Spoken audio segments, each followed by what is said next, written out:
Ну, как видишь, как дорога. Уже 4-й день едем.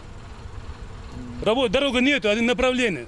КАМАЗы с грузами стоят в километровых пробках. Единственную трассу, соединяющую республику с остальной страной, размыли дожди. Якутия теперь рискует стать островным регионом. Хочется передать большой привет министру автомобильных дорог, который Путину сказал, что у нас дороги нет, потому что строят железку рядом. Здесь никто ничего не строит, а дороги как не было, так и нет.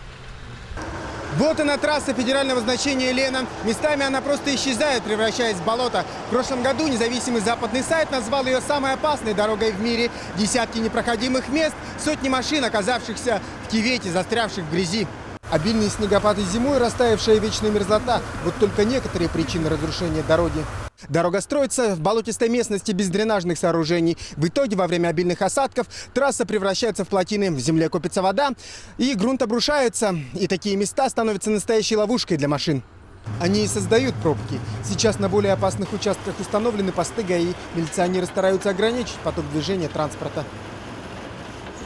А что сказать-то? Что это разве дорога? Ну, разве дорога?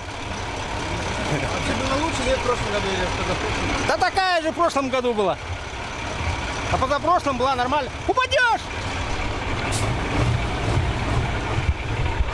Работы на дороге идут круглосуточно, но это не спасает. Ливни вновь превращают трассу в болото. Дорога имеет федеральное значение, но на ремонт не хватает денег. Проблемные места засыпают скальными породами, но и этот материал местному бюджету не по карману. Захватили карьеры дорожные, которые 30 лет у дорожников были. Они захватили частники вот эти вот карьеры и пытаются сейчас нам навязывать свои цены. Каких 680 рублей кубометр? Где мы их возьмем, эти деньги? Как выразился один мастер на дороге, дорога умирает, понемножку умирает, значит.